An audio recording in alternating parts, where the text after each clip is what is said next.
கிறிஸ்துவில் பிரியமானவர்களே, ஆண்டவராகிய இயேசு கிறிஸ்துவின் நாமத்தில் உங்களை வாழ்த்துகிறேன். ஓசியா 6:6 பலியை அல்ல இரக்கத்தையும் தகன பலிகளை பார்க்கிலும் தேவனை அறிகிற அறிவையும் விரும்புகிறேன். தேவனுக்கு செலுத்தும் பலியை பார்க்கிலும் அவருக்கு கீழ்ப்படிவதே உத்தமம்.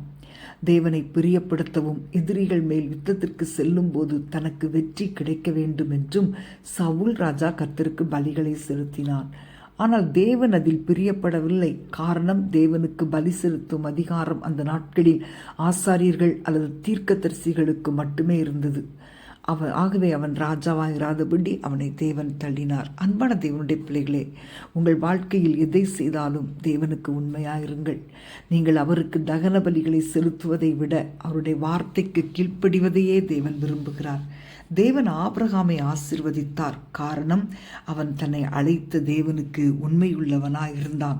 ஆனால் இஸ்ரவேல் ஜனங்கள் தேவனுக்கு உண்மையுள்ளவர்களாய் இருக்கவில்லை. ஆகவே தேவன் அவர்களை தள்ளிவிட்டார்.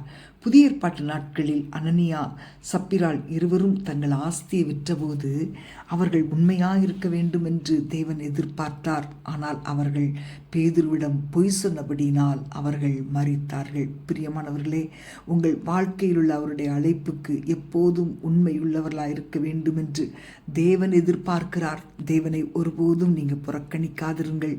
அவருக்கு உண்மையாயிருங்கள். உங்கள் எண்ணங்களிலும் உங்கள் செயல்களிலும் உங்களை அதிகமாக எண்ண வேண்டாம். உங்கள் ஞானம் தேவனுக்கும் உங்களுக்கும் இடையில் வரவே கூடாது. உங்களை ஜீவ பலியாக ஒப்பு கொடுத்து தேவனுக்கு உண்மை உள்ளவர்களாயிருங்கள். இப்பொழுதே அதற்காக உங்களை ஒப்பு கொடுப்பீர்களா? நாம் ஜெபிப்போமா? அன்பின் ஆண்டவரே, உம்மை ஸ்தோத்தரிக்கிறோம் அப்பா. ஆண்டவரே, உமக்கு உண்மையாயிருக்கணும். ஆண்டவரே, உம்மை உண்மையாய் சேவிக்க உண்மையான இருதயத்தை நீர் எங்களுக்கு கொடுப்பீராக. தகப்பனே, எங்கள் வாழ்க்கையில் உமக்கு முழுமையாய் கீழ்ப்படி எங்களை ஒப்பு கொடுக்கிறோம். கீழ்ப்படிதலை நீர் விரும்புகிறீர் தகப்பனே. எந்த விதத்தில் உம்மை துக்கப்படுத்தி விடக்கூடாதப்பா. நாங்கள் எப்பொழுதும் எந்த இடத்தில் உம்மை மகிமைப்படுத்த உதவி செய்வீராக. நீர் எங்கள் வாழ்க்கையை பார்த்து சந்தோஷப்படும்படி எங்கள் வாழ்க்கை அமையட்டும் அப்பா.